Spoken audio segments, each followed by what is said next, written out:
इच्छामि दुक्कडम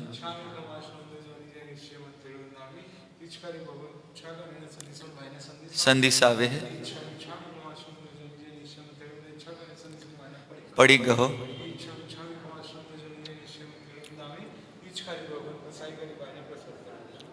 नमो अरिहन्ताणं नमो सिद्धाणं नमो आयर्याणं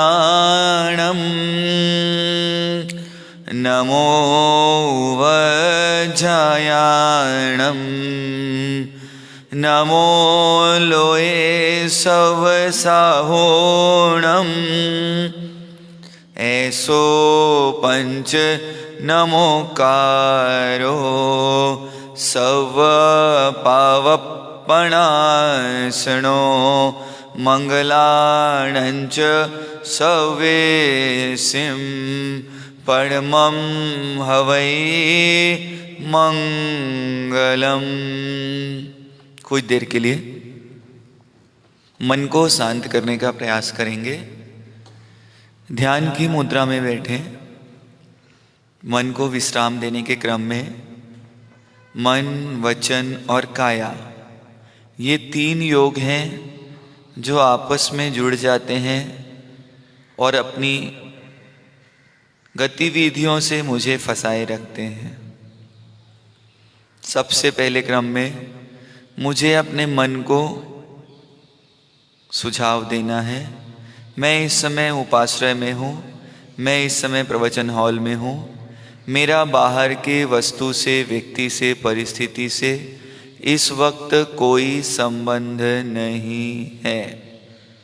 मेरा बाहर के वस्तु से, व्यक्ति से, परिस्थिति से इस वक्त कोई संबंध नहीं है। वाणी को विचार, वाणी को मौन रखें। काया की हलन चलन को जितना कम कर सकें कम करें।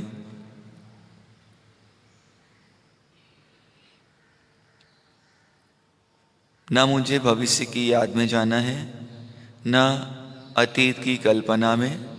मुझे वर्तमान में जीना है और वर्तमान में मुझे कोई समस्या नहीं है।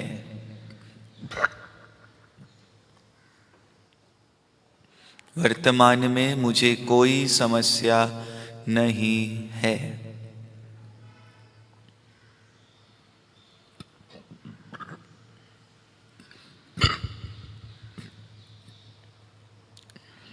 नौ पदों के माध्यम से हमने अरिहंत, सिद्ध, आचार्य, उपाध्याय, साधु, दर्शन, ज्ञान, चारित्र और तप, इन 9 पदों के बारे में विस्तार से विचार किया। इनके गुणों को देखा, इनके प्रभावों को देखा, किस प्रकार श्रीपाल जी और मैना सुंदरी ने इसकी आराधना की और कैसे उनके जीवन में मंगल हुआ।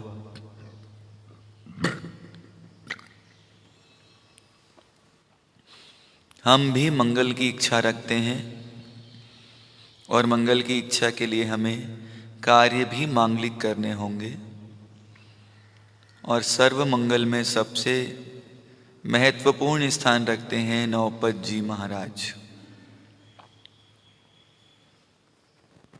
आज हम नौपत जी महाराज से हमें क्या सार लेना है, इस विषय पर अपने भाव जगत को बनाने का प्रयास करेंगे।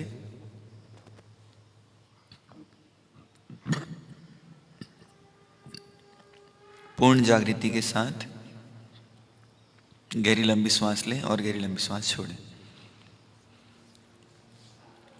मोक्ष मार्गस्य नेतारं भेतारं कर्म भूभृतां ज्ञातारं विश्वतत्त्वानां वंदे तद्गुणलब्धये। मोक्ष मार्ग को सतत प्रकाशित, पुष्पित, पल्लवित करने वाले प्रभु वीतराग परमात्मा के चरणों में कोटि कोटि वंदन। धर्म तीर्थ प्रभावक प्रभु धर्मनाथ भगवान के चरणों में कोटि कोटि वंदन। अनंत लब्धि निधान विनय के भंडार गुरु गौतम स्वामी जी महाराज के चरणों में कोटि कोटि वंदन।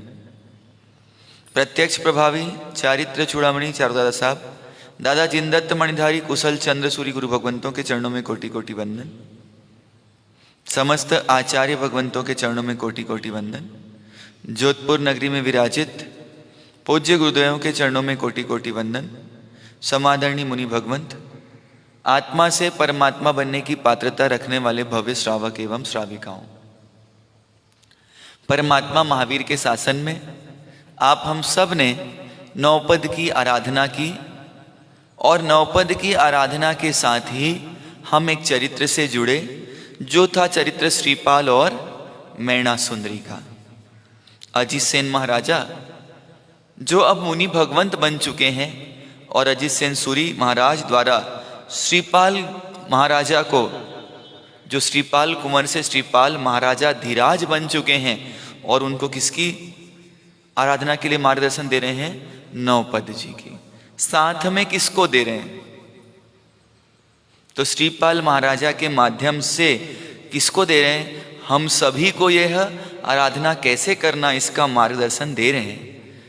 कई सारे लोगों के मन में यह प्रश्न उठता है कि यही का यही नौपद चरित्र हर बार श्रीपाल मैणा सुंदरी का ही क्यों सुनाया जाता है, दूसरा क्यों नहीं सुनाया जाता? क्या जवाब हो सकता है? तो ज्ञानी भगवंत इसे फरमा रहे हैं कि हम इसे सुनते तो हैं पर सुनकर स्वीकार नहीं करते। सुनने के बाद हम स्वीकार नहीं करते। सुनते कैसे हैं? सुना और बाहर, तो स्वीकार नहीं करते।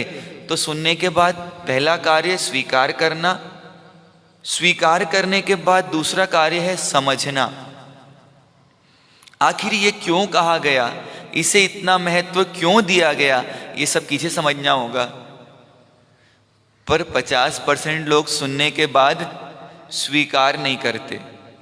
स्वीकार करने के बाद 25% लोग भी समझने की ओर आगे नहीं बढ़ते। समझने के बाद क्या करना होगा?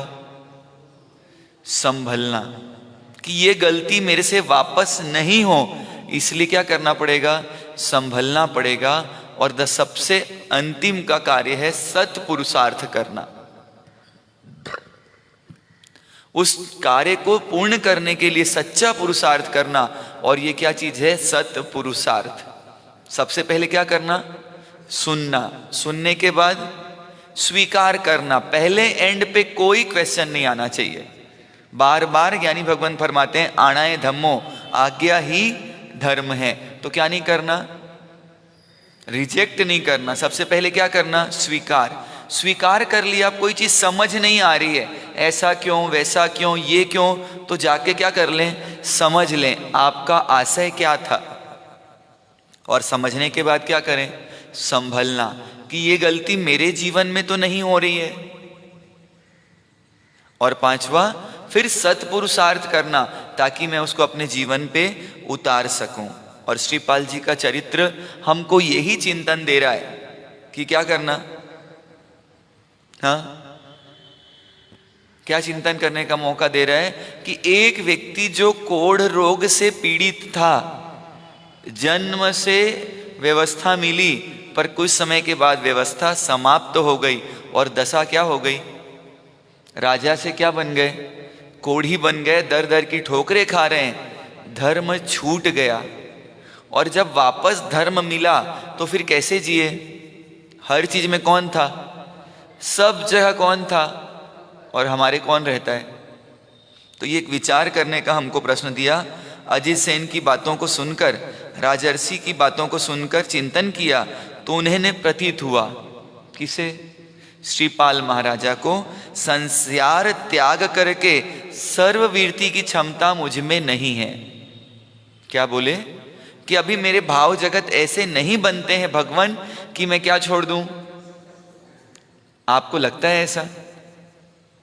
भाव तो है, संयम जीवन अच्छा भी है, पर अभी मेरे एकदम भाव कैसे नहीं बनते कि मैं संसार छोड़ दूं।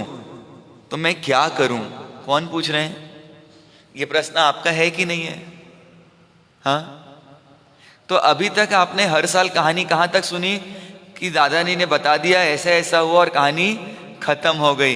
पर आज की कहानी शायद आप पहली बार ही सुनेंगे कि आखिर फिर श्रीपाल महाराजा ने क्या जानना चाहा।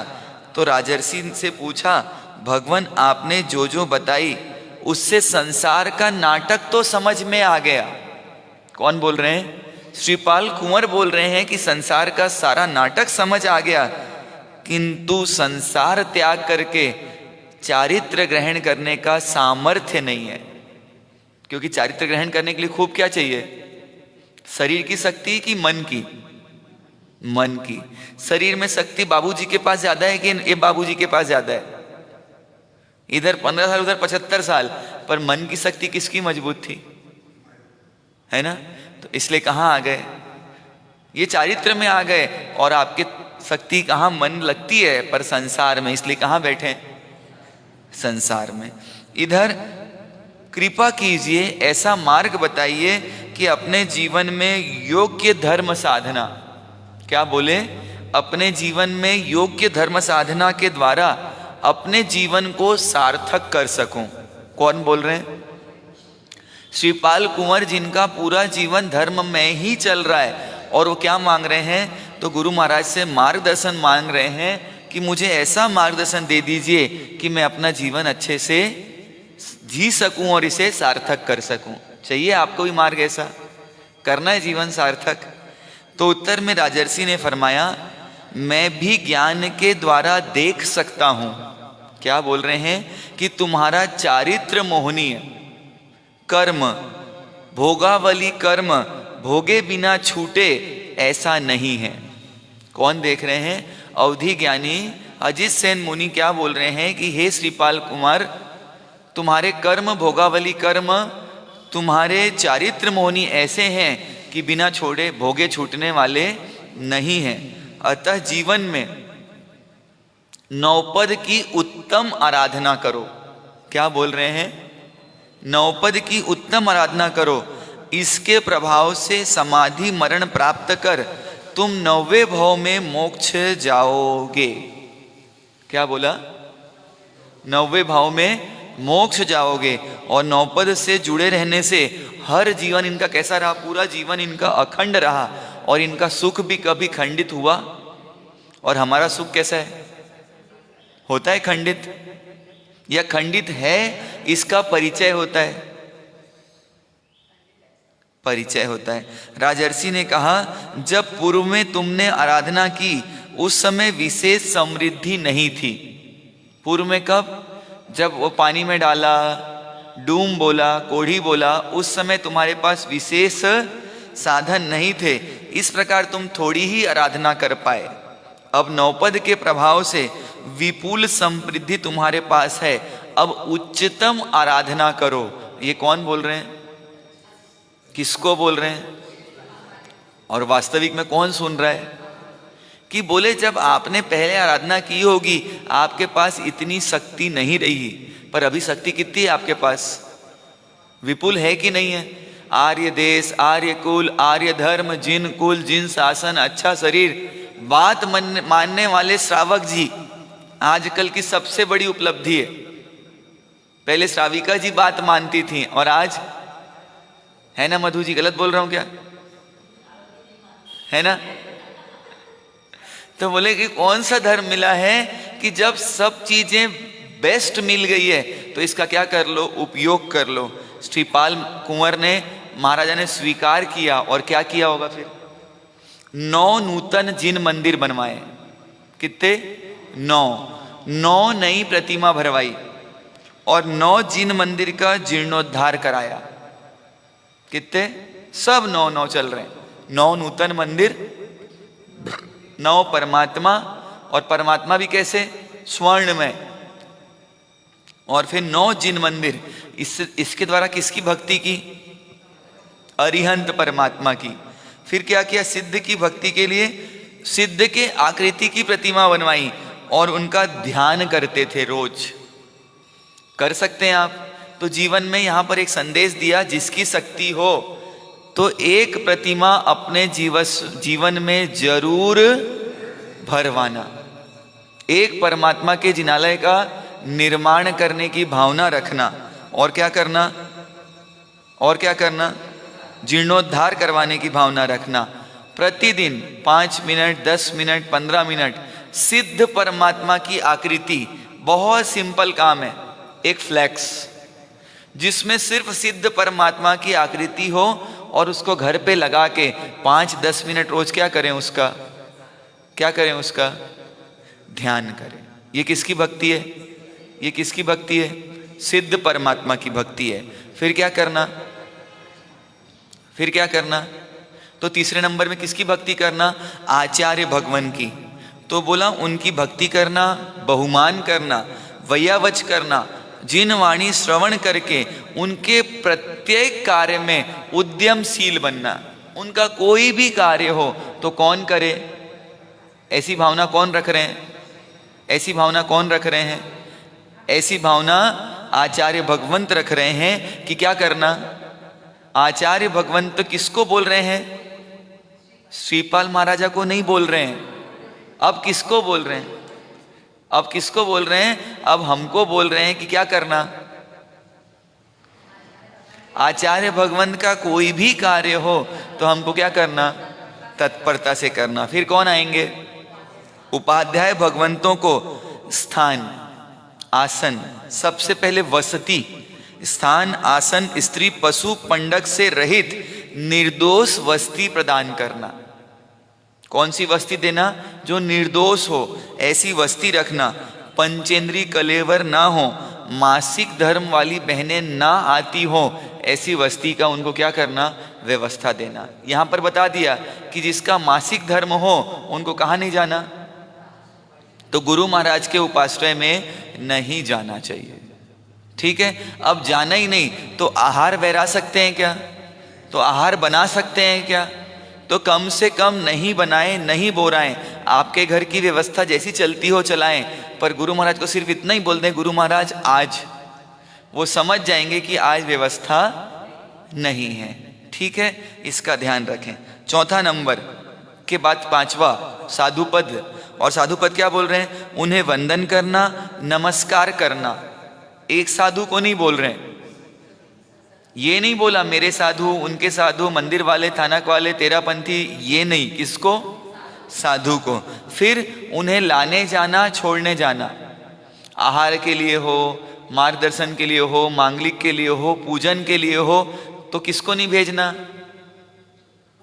नौकर को नहीं भेजना, छोटू को नहीं भेजना, किसको भेजना, स्वयं जाना और स्वयं लेकर आना और स्वयं छोड़ कर आना। निर्दोष वस्त्र, निर्दोष अन्न और निर्दोष जल बहराना। ये कब बहराओगे, जब खुद उसका विवेक रखोगे।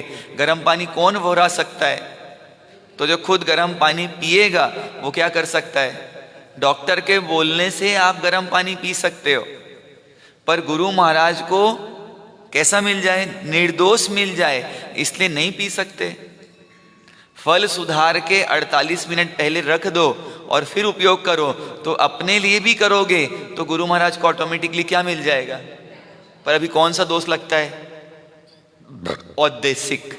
अभी किसके लिए करते हो, अपने लिए तो एप्पल तुरंत सुधारेंगे और तुरंत खाएंगे, और गुरु महाराज के लिए अलग करके रखते हैं तो वो दूषित हो गई, औद्देशिक हो गया, स्थापित हो गया, कृत हो गया, सारे दोष उसमें लगने की संभावना है। तो क्या करना, अपने को निर्दोष गोचरी की जहना का ध्यान रखना। हो सकता है तो कुछ ऐसा काउंटर बना लें, ऐसा आला बना लें जहां हमको भी उपयोग में आने वाली चीज हो और उनको भी उपयोग आ सकती है। नागपुर में एक श्राविका जी हैं और उनके यहाँ 7 से 10 मिनट गोचरी बैरने में लगता है।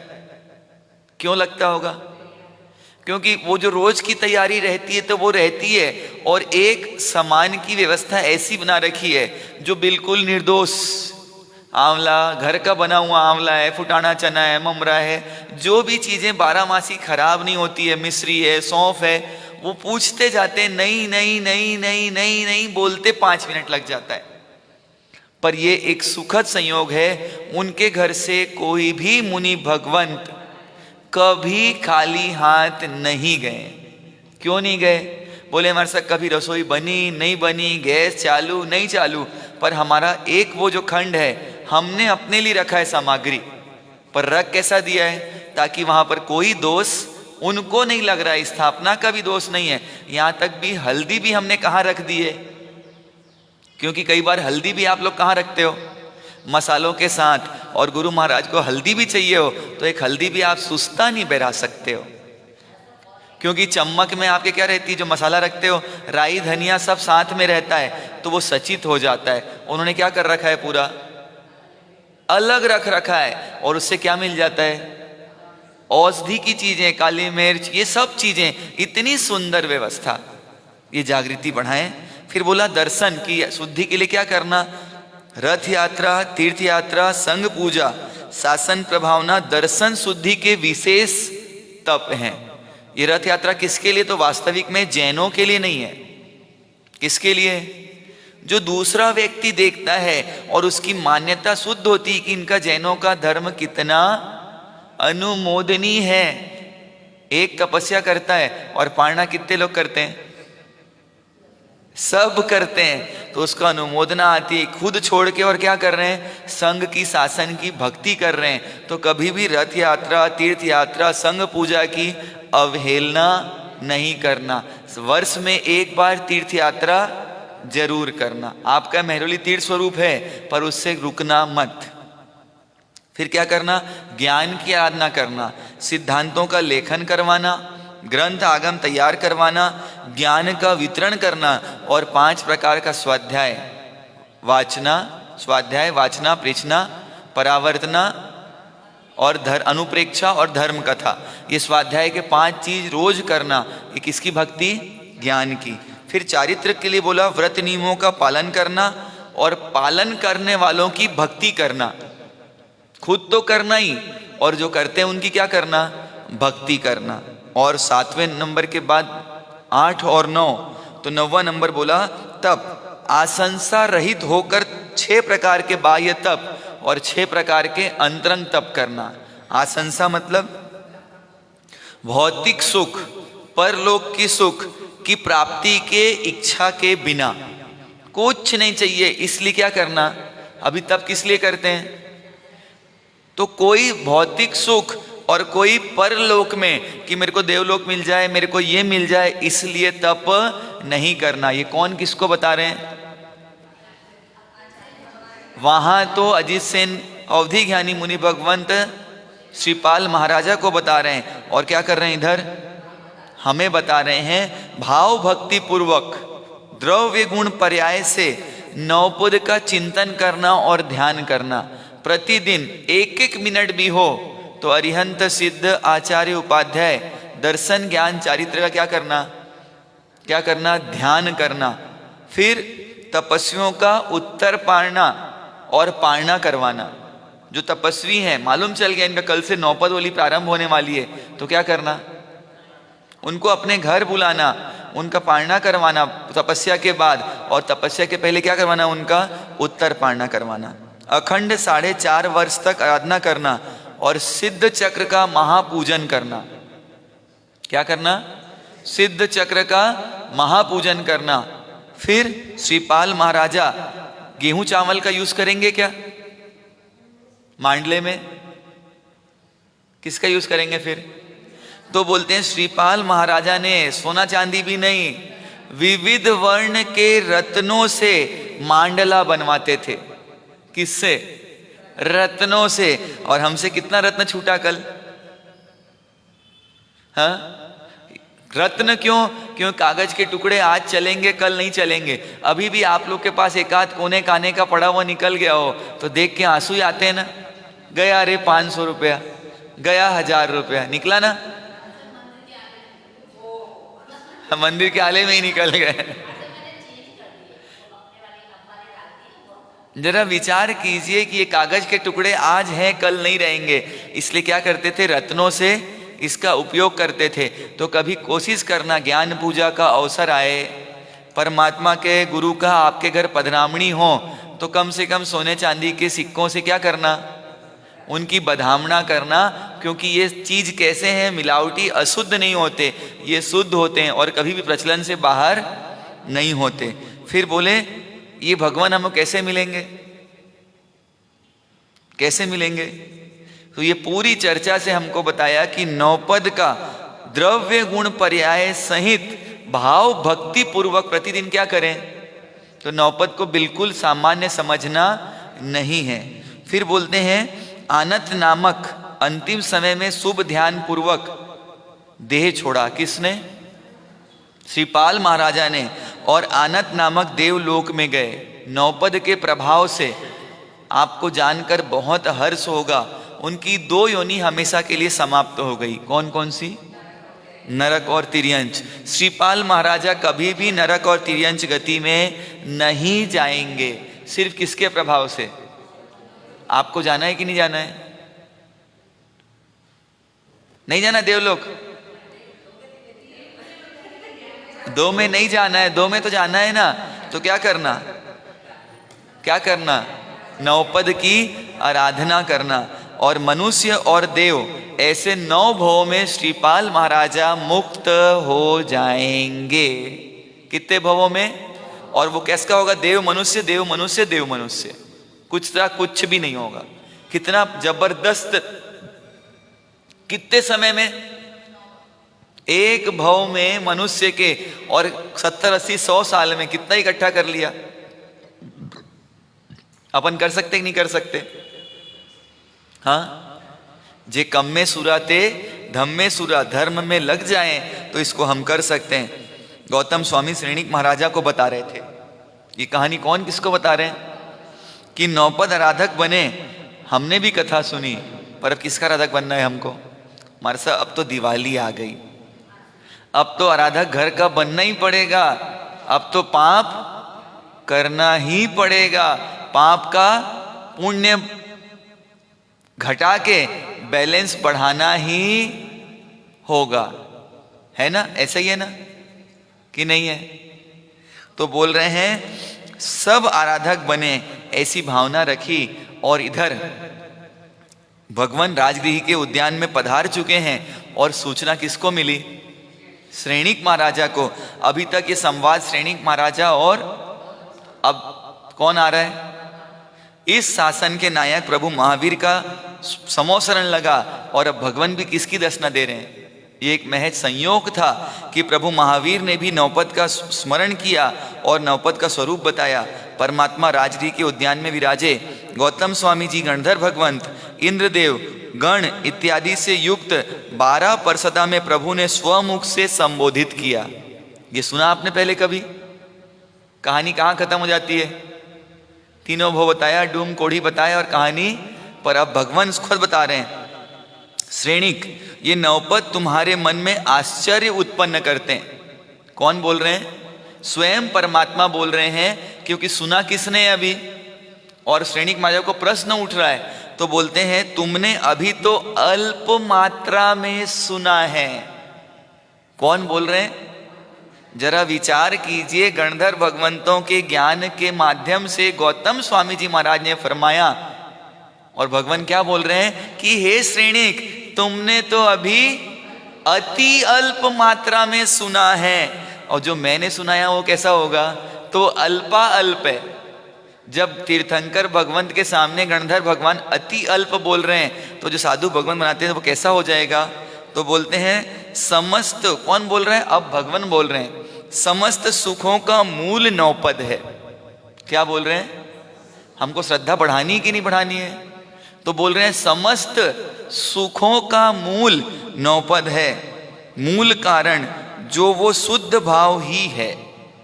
मोक्ष जाने का भाव कौन सा है? शुद्ध भाव जितना है वो ही कारणभूत बनेगा। और ये शुद्ध भावना किस में उत्पन्न होती है? तो बोलते हैं जो निर्मल आत्मा होती है उसी में ये भाव उत्पन्न होते हैं। अन्य अशुद्ध आत्मा में ये भाव उत्पन्न नहीं हो सकते। अब हमको पैरामीटर दे दिया, अगर आपको नौपद के प्रति भाव सुनने के बाद उत्पन्न होते हैं तो आप कौन सी आत्माएं? शुद्ध। और नहीं उत्पन्न होते हैं तो क्राइटेरिया आपके पास है, थर्मामीटर आपके पास है। बोल रहे हैं सांसारिक विकल्प का त्याग किया वे ही निर्मल आत्माएं हैं।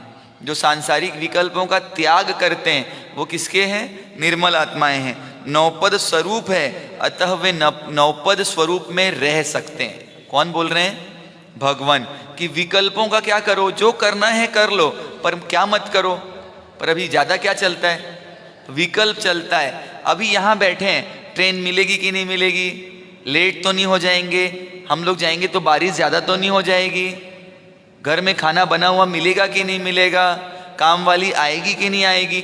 यहाँ अभी बैठे बैठे क्या कर सकते हो? कुछ कर सकते हो बाबूजी? सूरत में क्या हो रहा होगा, मेरा बाबू उठा कि नहीं उठा। तो इन विकल्पों का कुछ कर सकते हैं क्या? पर पूरा आप ईमानदारी से जवाब देना, पूरा समय किस में जाता है? जाता है ना? है? जाता है कि नहीं जाता? तो विचार कीजिए, विकल्प क्या करने हैं। और बोलते हैं जो आत्मा, अब भगवान बता रहे हैं कि जो आत्मा अरिहंतों के पिंडस्थ पदस्थ रूपातीत रूपस्थ अवस्था का ध्यान करते हैं वे अरिहंत स्वरूपी बनते हैं। तो रोज परमात्मा के पिंडस्थ पदस्थ और रूपस्थ अवस्था का 5 मिनट 7 मिनट अवश्य ध्यान करना चाहिए। फिर बोलते हैं जो आत्मा रूपातीत सच्चिदानंद में ऐसे सिद्धों का ध्यान करते हैं वो क्या बनते हैं? बनना है। चाबी कौन दे रहे हैं? मास्टर की। तो स्वयं परमात्मा अपने श्रीमुख से दे रहे हैं, कोई क्वेश्चन उठाने की गुंजाइश ही नहीं है। तीसरा बोला जो आत्मा पंचविध आचारों का पालन करते हैं वो कौन बनते हैं? आचार्य। कौन कौन से पंच? प्राणातिपात, मृषावाद, अदत्तादान, मैथुन और परिग्रह। इसको क्या कर सकते हैं?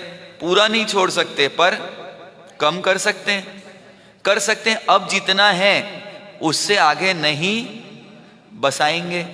साल में 1-2 की छूट रख लो आपको लगता है तो, पर उसके बाद तो क्या करना पड़ेगा? कहीं तो रुकना पड़ेगा कि नहीं। फिर बोलते हैं द्वादशांगी के सूत्र अर्थ तदुभय का रहस्य प्रातः करे और 5 प्रकार का स्वाध्याय करे, वो क्या बनेगा? उपाध्याय। दर्शन ज्ञान चारित्र रूपी रत्नों की सम्यक आराधना तीनों योग से सावधान बनकर करे, वो कौन बनेगा? साधु। मोहिनी कर्म के क्षयोपशम से मोक्ष श्रेष्ठ परिणाम प्राप्त करे, आत्मा का दर्शन प्राप्त करे, वो क्या है? सम्यक दर्शन। और ज्ञानावर्णी कर्म का क्षयोपशम 9 तत्वों का ज्ञान बोध स्वरूप स्वयं ही करे, उसको क्या प्राप्त होगा? सम्यक ज्ञान। 9 तत्वों की सच्ची श्रद्धा, और यही क्या है? सम्यक दर्शन। 9 तत्व कौन से हैं? नमक, मिर्ची, हल्दी, घी, तेल, शक्कर, आटा, हाँ, अचार बोल रहे हैं। देखो सबसे मिलेगा तो अचार बन ही जाएगा। तो ये 9 तो सब याद रहते हैं। घर में इतनी सी हींग खत्म हो जाए याद रहती है, पर नौपत का एक भी अंग छूट जाए तो क्या होगा? ये 9 तत्व हैं। कौन कौन से? जीव, अजीव। फिर जीव क्या करता है? या तो पाप और या तो पुण्य। एकदम सरल तरीका। सबसे पहले जीव, और दूसरा नंबर हम जीव हैं कि अजीव? जीव। तो जीव क्या करता है फिर? पाप और पुण्य। पाप और पुण्य का परिणाम क्या आता है? आश्रव, कर्मों का आना। आश्रव को रोकने के लिए क्या करेगा? संवर, और उसको बंध। ठीक है, संवर बंध, और बंध के बाद क्या करेगा? निर्जरा, और निर्जरा हो जाएगी तो क्या मिल जाएगा? मोक्ष। सबसे पहले क्या है? जीव, और फिर दूसरा पाप और पुण्य। 4 तो क्लियर, एकदम अलग। फिर 4 के पीछे 4 और लगे, आश्रव, संवर, बंध, निर्जरा और मोक्ष। ये 9 तत्वों को रोज 9 उंगली के माध्यम से एक बार याद रखना। और 10वां किसका है? जिसको हम लोग रोज अंगूठा दिखाते हैं, आत्मा। अंगूठा किसको दिखाते हैं? दूसरों को नहीं दिखाते। किसको दिखाते हैं? अंगूठा को। बल्कि किसको दिखाना है? एक इस आत्मा को रोज किसके दर्शन कराना है? करा सकते हैं? करना है कि नहीं करना है? उसके बिना सब चीज क्या है? व्यर्थ है। बोलते हैं 16 कसाय। 4 कसाय मुख्य हैं। कौन कौन से? क्रोध, मान, माया, लोभ। फिर स्वंजलन, प्रत्याख्यानी, अप्रत्याख्यानी और अनंतानुबंधी। तो 4 × 4 16 और इसकी 9 सहेलियां हैं। 9 कसाय, हास्य, रति, अरति, भय, शोक, दुगंछा, स्त्रीवेद, पुरुष वेद और नपुंसक वेद। ये 25 की 25 अच्छी की बुरी? बुरी हैं। तो इसको क्या करना? तो बुरी सहेलियों को नहीं रखना। जो इसकी बात करे, क्रोध की, मान की, माया की, लोभ की, ये तेरी साड़ी बहुत अच्छी है रे, तो क्या बढ़ेगा इससे? मान बढ़ेगा। तो सहेली को क्या कर देना? क्यों मेरा भविष्य बिगाड़ने में तुली हुई है? क्या बोलना उसको? कोई आके किसी की आपके सामने निंदा करे तो क्या बोलना? तू मेरी सहेली है कि दुश्मन है? क्योंकि तू तो बता के चले जाएगी, अब चटका ले लेके मैं अपनी बहू को बताऊंगी। इसलिए क्या नहीं करना। और बोला निर्मल लेस्या युक्त, जिसकी लेस्या युक्त हो, स्वस्थित आत्मा हो, वो किसको प्राप्त करती है? सम्यक दर्शन को। इच्छा निरोध, शुद्ध संवर, समता, कर्म निर्जरा करने में सक्षम है, वो कौन है? सम्यक तप। तो इस ऐसे क्या करना? इसमें हम क्या क्या कर सकते हैं? अरिहंत का ध्यान कर सकते हैं रोज, सिद्ध का ध्यान कर सकते हैं, आचार्य उपाध्याय साधु की सेवा कर सकते हैं, और दर्शन ज्ञान चारित्र तप की आराधना रोज कर सकते कि नहीं कर सकते? कितना मिनट देना है रोज? 2-2 मिनट भी दोगे। दिल्ली वालों का तो 24 घंटे में 2 मिनट जमा है मेरे पास। हर घंटे में 2 मिनट बस, ज्यादा नहीं। हर घंटे में कितना? तो हमारा काम हो जाएगा। इस नौपद को हम क्या करते जाएं? इधर श्रीपाल मैना सुंदरी इन बातों को सुन रहे हैं और सुनते सुनते क्या बोल रहे हैं? भगवान का समोसरण हमारे लिए पूर्ण हुआ कि उनके लिए पूर्ण हुआ? उनके लिए पूर्ण हो गया, क्योंकि उनको अपने जीवन जीने का क्या मिल गया? मार्ग मिल गया, और उनको मुक्ति का मार्ग मिल गया। और अभी हमें क्या नहीं मिला है? हमें द्रव्य से खूब मिला है, पर हमको किससे नहीं मिला? हमने भाव से लिया नहीं। सोचो, ये जयपुर वाले टिफिन भर भर के लाए हैं और मैं नहीं लूंगा तो मेरे को मिलेगा क्या? मेरे को कब मिलेगा? जब मैं लूंगा। वैसे ही आपको कब मिलेगा? लाने वाले देने वाले बहुत हैं, पर लेने वाला लेगा तभी क्या मिलेगा? आपको कितना मिला होगा? ये आज जो पक्ष सुना है और अभी जो सुनेंगे, इसको जरूर जानने का प्रयास कीजिएगा। श्रीपाल और मैना की आराधना के साथ अब आने वाले दिनों में हम क्या कर सकते हैं? तो बोल रहे हैं अरिहंत पद की आराधना हेतु। कागज पेन हो तो लिख लीजिएगा, या तो याद रख के सुन लीजिएगा। तो सबसे पहला बोला, शक्तिमान व्यक्ति कम से कम एक परमात्मा की प्रतिमा भराए। छोटा बड़ा जैसा भी हो सकता है, देश विदेश कहीं पर भी हो, पर क्या करवाए? एक परमात्मा की प्रतिमा भरवाए। और क्या करे? परमात्मा का मंदिर बनवाए। अन्यथा चाहे तो घर में छोटा सा जिन मंदिर बनवावे। अपने घर में क्या करे? माटुंगा में एक सेठ जी थे, बंबई में, बहुत सारे लोगों ने देखा होगा। एक गुरु महाराज उनके घर गए, उन्होंने अपना घर मंदिर दिखाया तो बिल्कुल सामान्य। फिर अपने घर में ले गए परमात्मा सेठ जी, तो सेठ जी को गुरु महाराज ने बोला, तुम्हारा घर इतना सुंदर और मेरे परमात्मा का घर ऐसा। और किसके व्यापारी थे? हीरे के व्यापारी थे। और आज आप दिल्ली कभी जाएं तो माटुंगा में डायमंड मंदिर के नाम से वो जगह फेमस है। कभी वहां जाकर दर्शन करें। पूरा घर मंदिर किससे सजा दिया है? डायमंड से। माटुंगा में मंदिर है, डायमंड मंदिर, बहुत सुंदर मंदिर है। कभी अवसर लगे और बंबई जाएं तो जरूर दर्शन कीजिएगा। माटुंगा में डायमंड मंदिर के नाम से फेमस है। किसी भी साधर्मिक को पूछेंगे तो आपको वहां पहुंचा देंगे। फिर बोला, कम से कम अंगुष्ठ प्रमाण का जिन बिंब तो अवश्य निर्माण करवाना। क्या करवाना? रत्नों से आपके बच्चे बहुत खेलते हैं, तो गौतम जी को बोलना। क्या बोलना रीटा जी? कि भैया कम से कम एक रत्नों की प्रतिमा मेरे भगवान की बनवा दे। अभी चपलावत जी ने, कहां पर? जयपुर में चपलावत जी ने जिंदगी भर जिस पन्ने की दलाली करते थे और उस पन्ने की जीरावाला पासनाथ भगवान की प्रतिमा भरवाई है। बहुत सुंदर, जवाहर नगर में वो प्रतिमा स्थापित हुई है। कभी आप जयपुर जाएं, अभी आप जा ही रहे हैं, तो उस प्रतिमा के जरूर दर्शन कीजिएगा। जीरावाला पार्श्वनाथ भगवान का बहुत सुंदर पन्ने की प्रतिमा उन्होंने भरवाई है, बहुत सुंदर प्रतिमा है। तो चिंतन विचार कीजिएगा। फिर बोला नमो अरिहंताणम पद का रोज जाप करना, कम से कम एक माला किसकी आता है ना सबको, पर उपयोग नहीं लोगे तो किसी काम का है क्या। फिर बोला कम से कम अरिहंत परमात्मा के स्वरूप को याद रखकर 12 लोगस का कायोत्सर्ग करें। कर सकते हैं पिंकू भैया कितने लोगस? आप लोग का तो खड़े खड़े कितने लोगस का समय निकल जाता है। मैं देखता हूं, कल बारिश भी हो रही थी और उसके बाद खड़े खड़े कितना समय निकल गया, निकला ना। लोगस याद नहीं आता है, कौन याद आता है? बाकी सब याद आता है। लोगस करते मारा पांव दुखे, और ऐसे बाताकरण में होशियार। फिर क्या करना? 12 प्रदक्षिणा करना। किसकी? श्राविका जी की नहीं, श्रावक जी की नहीं, किसकी? अरिहंत परमात्मा की। और क्या करें? 12 खमासना दें। हो सकता है रोज कर सकते हो आप 12 फेरी, 12 खमासना और 12 लोगस का कायोत्सर्ग कर सकते हैं। प्रयास कीजिएगा। ये घर में भी कर सकते हैं। फेरी खमासना परमात्मा की प्रतिमा भरवाओगे तो सेंटर में रख के उसको प्रतीक्षणा करें, सुंदर पेटी में रख के। और क्या करें? उसकी परमात्मा भक्ति करें। फिर बोला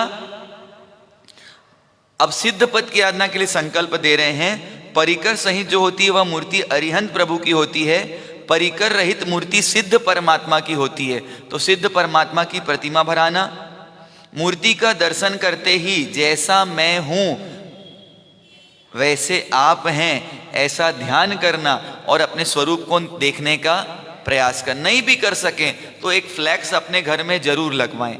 और आजकल 3D फ्लैक्स बनते हैं तो बिल्कुल ऐसा लगता है कि जैसे आकृति सामने हो।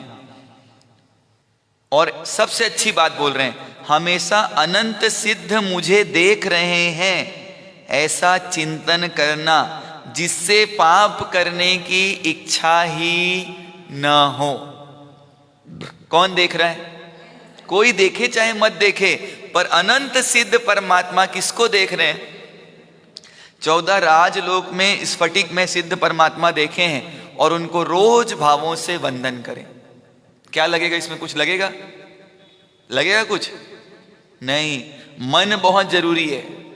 बिना मन के कर पाओगे क्या? तो इसके लिए कंपलसरी आवश्यकता है मन की और मन के साथ भावों की। फिर बोलते हैं दुख के समय में सोचना मोक्ष में गया होता तो ऐसा दिन नहीं देखना पड़ता। सुख का समय आए तो यह सोचना, यह समझ समय आज है कल रहने वाला नहीं है। हे सिद्ध भगवंत आप ऐसा अनुग्रह करें कि शीघ्र आपके निकट पहुंच सकूं। ऐसा क्या करना? विचार रोज करना। और कितने लोगस का कायोत्सर्ग? कितने? 8 लोगस का कायोत्सर्ग, 8 प्रदक्षिणा, 8 फेरी और 8 खमासमना। और माला किसकी? नमो सिद्धाणम। आप पूरे नौकार की माला फेरते हैं वो बहुत अच्छी बात है, पर अलग अलग एक एक पदों की। तो अरिहंत परमात्मा की ओम ह्रीम नमो अरिहंताणम, और दूसरी किसकी है? नमो सिद्धाणम। अब कौन आएंगे? तो बोल रहे हैं जहां आचार्य भगवंत विद्यमान हो वहां जाएं, उनकी सेवा करें, उनकी वैयावच करें और उनकी प्रतिष्ठा प्रभावना वृद्धि हो ऐसा आयोजन करें। उनके आयोजन का कोई अवसर आए तो उसमें जरूर सहभागी बने। आप लोग जा ही रहे हैं आचार्य भगवंत की पीठिका के पूर्णाहुति पर। फिर बोला आचार्य भगवंत को याद करके रोज किसकी माला फेरना? नमो आयरी याणम। नमो। फिर कौन आएंगे? उपाध्याय भगवंत की आराधना करते समय सोचना है कि ये कैसे हैं? तो श्रुत के भंडार हैं, तो इनके श्रुत की प्राप्ति के लिए इनको वंदन करना। और क्या करना? आगम की एक चाबी उपाध्याय भगवंत के पास है और दूसरी चाबी किसके पास है? आचार्य भगवंत के पास जा है, तो उनके पास जाकर उसे स्वीकार करना, रत्न भंडार को प्राप्त करना उपाध्याय भगवान की सेवा करना और कितने लोगों से कैसे करना? 25। कौन सी माला? ओम ह्रीम नमो उवच्छायाणम। फिर कौन आएंगे? साधुपद। ये बहुत समझने जैसा है, क्योंकि हम सबसे ज्यादा हमारे उपकारी सहयोगी की क्या करते हैं? सबसे ज्यादा आसाधना किसकी करते हैं? साधु भगवंत की। सबसे ज्यादा महसूस होता है।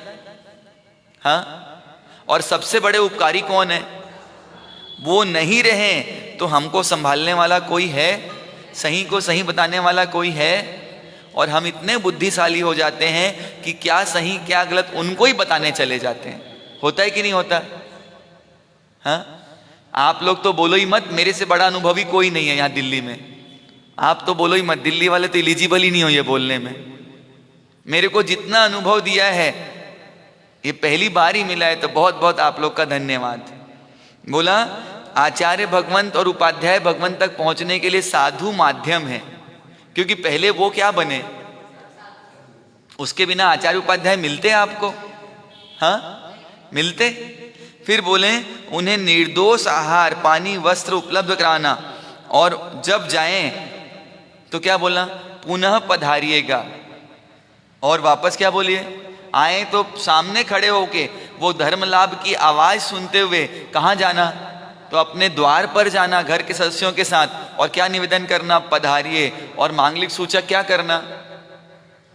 मांगलिक सूचक उनके आने पर गवली करना और ये करना, क्योंकि आज मेरा दिन कैसा हुआ है?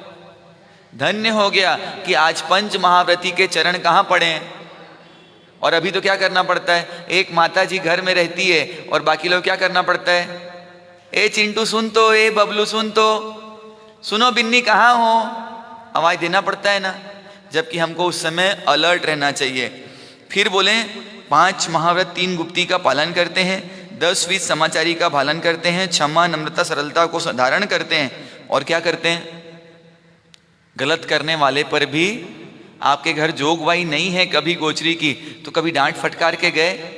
आपने अपनी बहू को डांटा तो भी क्या बोलते? कोई बात नहीं, हम फिर अवसर देख लेंगे। उनकी किसी प्रकार से क्या नहीं करना, पर करते कि नहीं करते? तो बोले कि कभी भी सबसे एक काम भी कर लें, निंदा नहीं करना, साधु भगवंत की आलोचना नहीं करना, क्रिटिसिज्म नहीं करना।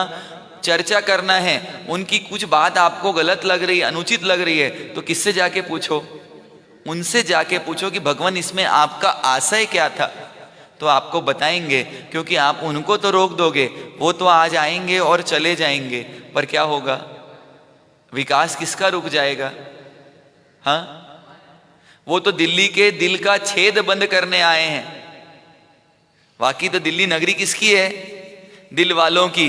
पर इतने छेद हो गए कि खाली दिल का आकार बचा और अंदर का सामान क्या हो गया? आकृति से क्या बन गए? मनुष्य। और प्रकृति से कल जान के इतना आश्चर्य हुआ, 2-3 श्रावक बैठे थे। महाराज साहब, आप जब बोलते हो कि भाई से भाई बात नहीं करता, तो ये तो मेरे यहां भी चल रहा है। कितने किस्से बताऊं? इतने मेरे को मालूम चल चुके हैं, बताऊं कितने? और ये कम बेस से कहाँ चल रहा है? तो बोले कम ज्यादा हर घर में ये स्थिति है कि भाई भाई से, भाई बहन से किसी ना किसी रूप से बातचीत बंद है। मैं बोला भैया, ये अशुभ कर्मों के परिणाम कहाँ जाके भोगोगे? और ये वैर का ऋणानुबंध कितना खतरनाक हो सकता है। तो जब अपने घर के सदस्यों को कोई गलती इसमें नहीं छोड़ता, तो हम तो बाहर के हैं, हमको कोई कैसे छोड़ेगा? छोड़ सकता है? तो विचार कीजिएगा, चिंतन कीजिएगा। साधु जो सदा सहाय करे उसका नाम साधु है, जो श्रम करे उसका नाम श्रमण है, जो मौन रहे उसका नाम कौन क्या है? मुनि है, जो ग्रंथियों का भेदन करे उसका नाम क्या है? निर्ग्रंथ है। ऐसे मार्ग को बाधित करने में और किसी साधु को अगर दुखी कर दिया, उनकी आंखों में किसी प्रकार से हमारे निमित्त से आंसू आए और आर्त ध्यान हुआ, इससे बड़ा कोई पाप का बंद हो सकता? पर लोग बोल देते हैं कि हमारे साहब हमने साधु से भी क्षमा याचना करवा रखी है। तो जरा विचार कीजिएगा, ये भाव उनको कहां तक ले जाएंगे? तो कभी वापस साधु बनने की बात तो दूर, साधु मिलना भी क्या हो जाएंगे? क्योंकि जिसको अपने से दूर करना है ना, पॉजिटिव लोगों को, उनकी खूब आसाधना करो, वो आपसे हमेशा के लिए दूर हो जाएंगे। और जो लोग आपको चाहिए अपनी प्रकृति के जैसे दुष्ट प्रकृति वाले, उनकी भी खूब आसाधना करो, वो भी खूब मिलेंगे, वो खूब मिलेंगे। सासू जी बड़ा भूली है, भली है, जेठानी जी भली है, बुरी है, बोलते रहो रोज बुरी बुरी बुरी बुरी, वापस मिलेगी। अच्छे लोग नहीं मिलेंगे वापस, क्योंकि वो अच्छे के साथ चले जाएंगे, और बुरे को कौन मिलेगा? बुरे ही मिलेंगे। तो इसलिए क्या करो, जो चाहिए तो उनकी खूब बुराई करो। करना कि नहीं करना? कागज के पुर्जे संभाल के रखना कि नहीं रखना? करने वाला करके भूल जाता है, और जिसके साथ हुआ है वो क्या करता है, पल्ले में गठान के जैसे बांध के रख लेता है। तो साधुबत क्या बोल रहे हैं कि रमता जोगी और बहता, इसलिए क्या करते जाओ, हर चीजों को बहाते जाओ। इसलिए साधु बहुत उपयोगी हैं। मेघ कुमार, अर्णिक मुनि, खंदक मुनि, 500 शिष्यों कहाँ पील दिया, और घानी में जाते जाते परखच्चे उड़ रहे हैं, और क्या प्राप्त कर रहे हैं? केवल ज्ञान प्राप्त कर रहे हैं। साधु पद की आराधना के लिए 27 लोगस का कायोत्सर्ग करना। माला कौन सी फेरना? नमो लोए फेर सकते हो रोज, और ये नमो लोए सव साहुणम बोलते ही, इट्स अ मैजिकल वर्ड। बताऊं इसका जादू? एक नमो लोए सव साहुणम बोलते ही सारे लोक में विराजित साधुओं को आप क्या कर लेते हो? वंदन करना। इतना सिंपल कोई काम हो सकता है? तो नहीं हो सकता। अरिहंत के कितने? 12, सिद्ध के 8, आचार्य के 36, उपाध्याय के 25 और साधु के 27। अब कितने हो गए टोटल? 108। तो अगर पूरे 108 लोगस का कायोत्सर्ग कर सकें, बहुत अच्छी बात है। पूरी माला लोगस की कर सकें, नहीं कर पाए तो कम से कम सांकेतिक एक गुणों को याद कर एक नौकार, तो 108 नौकार रोज करना ही चाहिए। कर सकते हैं? कर सकते हो आप। और आप ऐसा कर लो इंस्टॉलमेंट में, 12 एक बार, 8 एक बार, 25 एक बार, 27 एक बार, 36 एक बार। एक साथ नहीं कर सकते तो इंस्टॉलमेंट दे दिया, 12, 8, 36, 25, 27। इससे सिंपल कुछ हो सकता है? फिर बोला चारों ही पद कितने हैं? दर्शन के 67, 51 ज्ञान के, 70 चारित्र के और तप के 50। तो टोटल कितने हो गए? 238। इतनी ही प्रदक्षिणा और खमासना कम से कम महीने में एक बार करने का क्या करें? प्रयास करें। 238 रोज नहीं कर सकते तो 10-10 खमासना, 10 फेरी इस 4 पद के निमित्त रोज कर सकते हैं। 10 तो साल भर में क्या हो जाएगा? इसकी पूरी आराधना कंप्लीट हो जाएगी। सम्यक दर्शन की आराधना के लिए बता रहे हैं मिथ्यात्व की प्रवृत्तियों का त्याग करना। मिथ्यात्व कोई बोलता है इसमें पानी डालो ऐसा हो जाएगा, इसको ऐसा करो ऐसा हो जाएगा, ये डोरा बांध लो ऐसा हो जाएगा, इस प्रवृत्तियों का क्या करना? त्याग करना। परमात्मा की आराधना करना, गुरु तत्व की उपासना करना, धर्म की आराधना करना, धर्म श्रवण करना। कर सकते हैं? धर्म करना आज एकदम क्या हो गया है? श्रवण करना सरल हो गया है। इतना सरल पहले था क्या? शास्त्रों की प्रभावना करना, साचन रक्षा करना, धर्म को कोई मालिन्य कर रहा हो उसको रोकने का प्रयास करना, लेने देने वालों दोनों प्रति उत्कृष्ट भाव जगाना। कोई भक्ति करता है और कोई करवाने में सहयोगी हो रहा है, दोनों की क्या करना? क्या करना? अनुमोदना करना। फिर बोला ऐसा अनुष्ठान करे भव्य स्नात्र महोत्सव तीर्थ यात्रा सम्यक दृष्टि आत्मा की भक्ति विशिष्ट प्रकार से करना चाहिए। अब ज्ञान पद के लिए क्या बोल रहे हैं? तो कल जैसा बताया था जिसको ज्ञान नहीं याद रहता है, नहीं करता, वो सबसे पहले इरियावयम करे, फिर क्या करें? इरियावयम में लोगस तक पूरा, फिर गुरु वंदन करें, फिर ओम ह्रीम नमो नाणस्य की एक माला करके और फिर अपने गाथा याद करने का प्रयास प्रारंभ करें। प्रतिदिन 1 घंटा नया सीखें। लिखने से बहुत जल्दी याद होता है, तो ज्ञानी भगवान फरमा रहे हाथ से श्लोक को लिख के याद करना, फिर कागज के पन्नों पर, ग्रंथ पत्रों पर, ताड़पत्री पर लिखित करवाना, वयावज करना, ज्ञान की सुरक्षा करना। और क्या नहीं करना, तो ज्ञान के लिखे हुए पर बैठना नहीं, खाना नहीं, पोछना नहीं। कपड़े, बहुत सारे लोग कपड़े ऐसे पहनते जिसमें पूरा अक्षर प्रिंट है, फायदा क्या है उससे? न कुछ फायदा नहीं है, पर नुकसान उससे निश्चित है। तो ऐसे अक्षर लिखे हुए कपड़े, डोरमैट, वेलकम, कब हटाना जाके? कब हैं तो आज के आज हटाना। टॉवेल्स, चप्पल पे स्टिकर हो, रब कर दीजिए, जितना निकाल सकते हो। ज्ञान को क्या कर दो, असाधना से बचा लीजिए, वरना ये क्या न होगा। हम सुनेंगे वरदत्त और गुणमंजरी को ज्ञान पूजा के, ज्ञान पंचमी के दिन, कि कैसे उनके ज्ञानावर्णी कर्म का बंध हुआ। हाँ, सुदी की पंचमी के दिन 5 ज्ञान पद के 5 लोगस का कायस्वर, कई सारे लोग ज्ञान की निर्मलता के लिए 5 लोगस का कायस्वर प्रतिदिन करते हैं, और 51 लोगस का सुदी पंचमी के दिन करें तो ये हमारे लिए श्रेयस्कर हो सकता है। फिर कौन सा आएगा? चारित्र, प्रतिदिन कम से कम 1 सामायिक करना, पर्व के दिन में पौषध करना, अनुकूलता हो तो दिशावकाशी करना, 12 व्रतों को समझना। ये कब समझेंगे अपन? दीपावली के ज्ञान पंचमी के नेक्स्ट डे से, पंचमी के बाद छठ से अपन 12 व्रतों पर ही अपना प्रवचन चलेगा। 14 नियमों का पालन करना, ये सब किसके आचार हैं? चारित्र के। और फिर क्या करना? 12 प्रकार के तप, 6 बाह्य और 6 अंतरंग। मैं स्वयं शक्ति से तप करूंगा, करवाने की भावना रखूंगा, और करने वालों की अनुमोदना करूंगा, तपस्वी का बहुमान करूंगा, उत्तर पारणा करवाऊंगा। और क्या करना? क्या करना? हाँ, तपस्वियों की खूब भक्ति करना। इधर बोल रहे हैं आजकल जो चलन चला है पूजन का, वो कैसा चल गया है? तो परमात्मा की भक्ति कम हो रही है और शक्ति का प्रदर्शन ज्यादा हो रहा है। जिस तरीके से वेशभूषा हो जाती है और उस वेशभूषा के सामने परमात्मा के सामने नृत्य करते हैं, तो परमात्मा की भक्ति नहीं है, बल्कि क्या होती है? असाधना ज्यादा होती है। तो बोल रहे हैं पूजन कराने वाले घंटों तक के क्या करते रहते हैं? उस पूजन को लंबा करते हैं, और बीच में क्या ला देते हैं? ये नृत्य आदि ला देते हैं, जो सर्वथा अनुचित हैं। कौन बोल रहे हैं? ग्रंथकार भगवान बोल रहे हैं। सामग्री कैसी हो?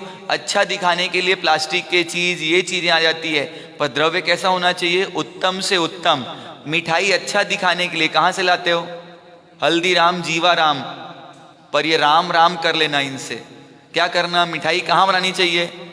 अच्छी पूजा में। और वो भक्ष अभक्ष, सूची असूची का कोई विवेक रखते हैं? और क्या करते हैं हम? उठा के चाशनी कल की बची थी, अभक्ष हो गई, आज लड्डू बना दिया, और लाते ना मावा कच्चा की पक्का, कौन देखता है? तो भक्ति करना हो तो क्या करना? और घर में सुखड़ी कितने में बन जाती है?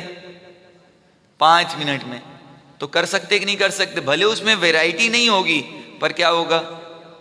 पर आप लोग क्या त्याग करते हो? एक बार एक डॉक्टर के पास व्यक्ति गया और उसको बाहर की चीजों का त्याग करा दिया, बाहर की चीजों का। और वो एक आइटम खा रहा था जो आप लोग को बहुत पसंद है, समोसा। अब उसको पूछा, भाई तेरे को बाहर की चीजों का त्याग बोला है ना? तो बोले मैंने बाहर के छिलके फेंक दिए और अंदर का खा रहा हूं।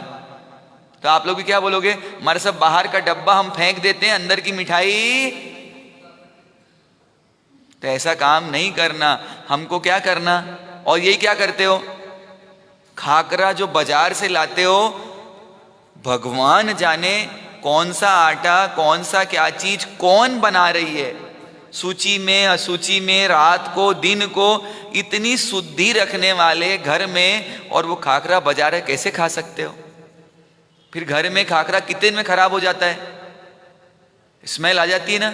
और बाजार खाकरा 2-2 महीने पैकेट में ला के घर में सजा के रखते हो और फिर खाते हो। ऐसा करना चाहिए कि नहीं करना चाहिए? तो मैं कुछ नहीं बोल रहा हूं, कौन बोल रहे हैं? बाकी थे थोड़ी जानो। फिर बोलते हैं ओली पूर्ण हो उस दिन पूजा होना चाहिए। और आजकल पूजन कब हो जाता है? अपनी सुविधा से। रविवार बीच में आ गया तो कब कर लोगे? जैसा अपन ने किया वो कल आप लोग का रविवार भी था, और एक्चुअल में पूजा होनी चाहिए कब? जब 9 पद ओली पूर्ण हो जाएं। और बोल रहे हैं आजकल तो कभी भी पूजा हो जाता है, पुत्र की शादी है तो पूजन, अब मेहमान को बुलाना है, इंटरटेनमेंट के लिए पूजन रख लेते हैं, तो इसको ये सर्वथा गलत बता रहे हैं। बाहर गांव जाना हो तो पूजन, मरनी हो तो पूजन, तो पूजा किसके लिए? अंतराय कर्म की पूजा के लिए प्रश्न शायद यहाँ उठा दिया है कि मरनी की पूजा बोल देते हैं आजकल। यहाँ लोग बोल रहे थे उस दिन आज तो मरनी का खाना है, तो मरनी के लिए कुछ भी परमात्मा का प्रसंग जुड़ सकता नहीं है, इसलिए बोलते हैं ये पूजन किस लिए है? संसार के रस को कम करके और परमात्मा से जुड़ने के लिए पूजन है। ये पूजन किसके लिए नहीं है? संसार के रस में लोग एकत्रित हो जाएं, जो नहीं आता वो भी आ जाएगा। ऐसे मासी जी नहीं आएगी, पूजा में तो आ जाएगी, इसलिए क्या रख लो। और निर्णय करना, जो 60 साल के ऊपर हो चुके हैं उनको क्या नहीं करना, अब 3 काम छोड़ देना चाहिए। जन्म में जाना, किसी का जन्म का कोई महोत्सव हो उसमें नहीं जाना। दूसरा, मरण में भी नहीं जाना। और तीसरा, परण में भी नहीं जाना। अभी हम लोग राजनांदगांव से बिहार करके आ रहे थे, एक श्रावक जी आए 75 साल के। मैंने कहाँ जा रहे हो? बोले बाप जी शादी में जा रहा हूँ। 75 साल की उम्र और शादी में? तो बोले क्या करूँ, बेटा जाता नहीं है। और बेटा अच्छे से परिचित था। वो बेटा बोलता था कि पापा इतना निभाते हैं इसलिए मेरे को करना पड़ता है। मैंने क्यों अपने भारे में हाथे लेते हो? बेटे को तो से निभाना नहीं है, आप दूर दूर तक निभाते हो और बेटे को उससे क्या होता है, तकलीफ होती है। और उन्होंने वो छोड़ दिया और अभी साल भर बाद वापस आए तब बोले इतना सुखी हो गया कि मैं बता नहीं सकता। अब बेटा जाने और उसका कोई निमंत्रण देने भी आता है तो मैं क्या बोल देता हूँ, भाई मैंने तो पूरा त्याग कर दिया, अब बेटा जाने और बेटे का काम जाने, तीनों बंद कर दिया, जन्म मरण और परण। कोशिश कीजिएगा परण और जन्म तो बिल्कुल छोड़ दें, अभी मरण में जाने की इच्छा हो, मेरे में कौन आएगा। सबसे बड़ी लोगों को चिंता ये रहती है, क्यों जाते हैं, हाँ मेरे में कौन आएगा। जाते इसीलिए, सिर्फ इसीलिए जाते हैं कि मैं नहीं जाऊंगी तो मेरे में कौन आएगा। और आप देखने वाले रहोगे नहीं, और आपने जाते भी हो तो कम से कम खाने पीने का तो वहां पूरा क्या रखना, क्योंकि वहां जाओगे खाओगे पियोगे तो परमात्मा भक्ति से वंचित रह जाओगे। ऐसे ये परमात्मा के लिए बोल रहे हैं, 9 पद भजिए जी अवर अनादि की चाल नित नित तजिए जी। रोज छोड़िए विषय के प्रति राग, कसायों का त्याग, गुणों के प्रति अनुराग और धर्म क्रिया में अप्रमत्त भाव हो, और रोज कुछ भावना करना, मेरे जीवन में क्षमा होनी ही चाहिए, नम्रता होनी ही चाहिए, सरलता, संतोष, त्याग और पवित्रता ये जीवन में होनी ही चाहिए। इस भावना से प्रतिदिन किसका चिंतन करें, नौपत जी महाराज का चिंतन करें। और बोल रहे हैं मेरे हृदय मंदिर में किसका वास हो, अरिहंत परमात्मा की आज्ञा का वास हो, सिद्ध के स्वरूप का निवास हो, आचार्य की आज्ञा का निवास हो, उपाध्याय की उपासना हो और साधु की साधना हो।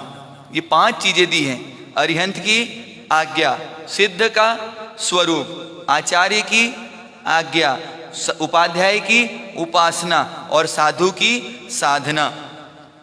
ऐसे 5 प्रकार के प्रामाद को त्याग करते हुए 9 पद की प्रतिदिन आराधना करने से हमारा जीवन कैसा होगा, हाँ मंगलमय होगा।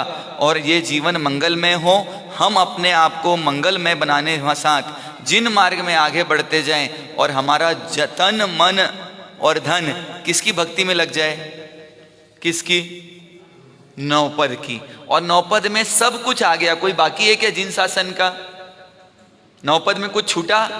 तो 9 पद एक ऐसी 9 मिठाई है कि जिसमें सब कुछ आ जाता है, और एक अगर सध गया तो सब सध जाएंगे कि नहीं सध जाएंगे। तो ऐसा विश्वास आप हम सब करें। आप हम सब ने 9 पद के माध्यम से, परमात्मा की वाणी के माध्यम से, स्वयं परमात्मा ने उपदेश दिया, गणधर गौतम स्वामी जी महाराज ने उपदेश दिया, अजित सेन मुनि भगवंत ने, गणधर तीर्थंकर परमात्मा और अवधि ज्ञानी मुनि भगवंत, सब ने किसकी देशना दी, सबका लाइन एक ही है, और हमको किस लाइन में रहना है। तो इसलिए सिद्ध चक्र मंत्र का रोज स्मरण करें, रोज इनका पूजन करें, वासक्षेप से, द्रव्य से, भाव से, और 9 पद की भक्ति में अपने तन मन धन का जितना उपयोग कर सकते हैं जरूर कीजिए। और 5 चीजें पहले बताई थी, सबसे पहले सुनना, सुनने के बाद स्वीकार करना। अभी सबसे बड़ी गलती कहाँ रह जाती है? 50% लोग सुनते हैं और क्या नहीं कर पाते? स्वीकार नहीं कर पाते। स्वीकार करने के बाद समझना, नहीं समझ में आए तो पूछो ऐसा क्यों, ये क्यों। तो 25% लोग कहाँ नहीं जाते? समझने नहीं जाते। बचे कितने? 25 में बचे हुए 12 स्वीकार करने के बाद, समझने के बाद संभलते नहीं। इसके साथ हुआ है, मेरे साथ नहीं होगा। होता है ऐसा। रायपुर में आपके मरीन ड्राइव है, सबने सुना है कि वहां क्या होते हैं? बहुत एक्सीडेंट होते हैं, पर स्वीकार कितने लोग करते हैं? नहीं कर पाते ना।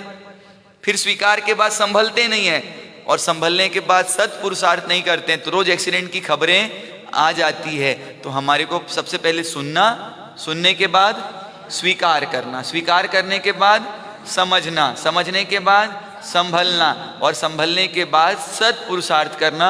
एक छोटा सा नियम जरूर रखना, कभी कोई वडील अग्रज अपने से ऊपर की पोस्ट वाले कुछ दे तो पहली बार में रिजेक्ट कभी मत करना।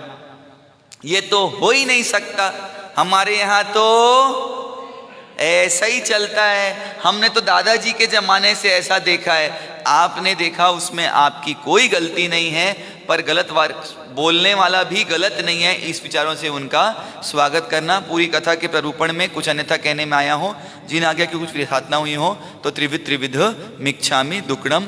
कल से परमात्मा महावीर के शासन की अमूल्य धरोहर उत्तराध्यान सूत्र पर प्रवचन प्रारंभ होगा दीपावली तक के, और उसके बाद दिवाली, और दिवाली के बाद ज्ञान पंचमी, और उसके बाद 12 व्रत। तो ये अगले 1 महीने का आपके लिए रोड मैप है। आपकी अपनी स्वतंत्रता है, जितना उपयोग कर सकते हैं। लाभ किसका होगा? किसका होगा? क्योंकि आप चाहो या ना चाहो, हमको जाने के बाद आपका रिपोर्ट कार्ड क्या करना पड़ता है? क्या करना पड़ता है? प्रधान जी, आप बोलो चाहे मत बोलो, आप करो चाहे मत करो, पर हमारे को जाने के बाद आप लोग का रिपोर्ट कार्ड क्या करना पड़ेगा? जमा करना पड़ेगा। कोई बच्चा 12 महीना नहीं पढ़े कोई बात नहीं, पर आखिरी के 1 महीने पढ़ ले और उसका रिजल्ट अच्छा आ जाए तो क्या माना जाता है? उसको अच्छा माना जाता है। अभी तक आप 3 महीने में जो किए सो किए, आखिरी का आप कौन महीना बाकी? आज से अंतिम कौन से दिन चालू हो गए हैं? अंतिम मास प्रारंभ हो गया है। 3 महीने में क्या किया क्या नहीं किया वो आप जानो, पर अब उत्तराध्यान सूत्र, ज्ञान की आराधना और 12 व्रतों के माध्यम से अपने रिपोर्ट कार्ड को अच्छा करने का आपको मौका है। आपको लगता है कि ये नहीं आते, ये नहीं आते, इस कारण भी हमारा रिपोर्ट कार्ड खराब होगा, तो क्या करना? श्रावक जी को क्या करके लाना? दुकान जाने के पहले कहाँ लेके आना है? तो रिपोर्ट कार्ड थोड़ा ठीक होने की संभावना है। और आगे का रिजल्ट किस पे? अगला क्लास कब मिलता है? जब पप्पू पास होता है, और पप्पू पास नहीं हो तो अगले क्लास में जाएगा क्या वो? तो अगले क्लास की आपकी अपेक्षा है, पर उसके पहले आपको क्या होना पड़ेगा? पास होना पड़ेगा। इसके लिए आपको बहुत सारी शुभकामना। चत्तारी मंगलम, अरिहंता मंगलम, सिद्धा मंगलम, साहू मंगलम, केवली पंथ धम्म मंगलम। चत्तारी लोगुत्मा रिंता लोगुत्मा, सिद्धा लोगुत्मा, साहू लोगुत्मा, केवली पंथ धम्म लोगुत्मो। चत्तारी शरणम पहुंचामी, रिंते शरणम पहुंचामी, सिद्धे शरणम पहुंचामी, साहू शरणम पहुंचामी, केवली पंथम धम्मम शरणम पहुंचामी। सर्वमंगल मांगल्य सर्व कल्याण कारणम प्रधानम सर्वधर्माणम जैनम जयति शासनम धर्म लाभ। अति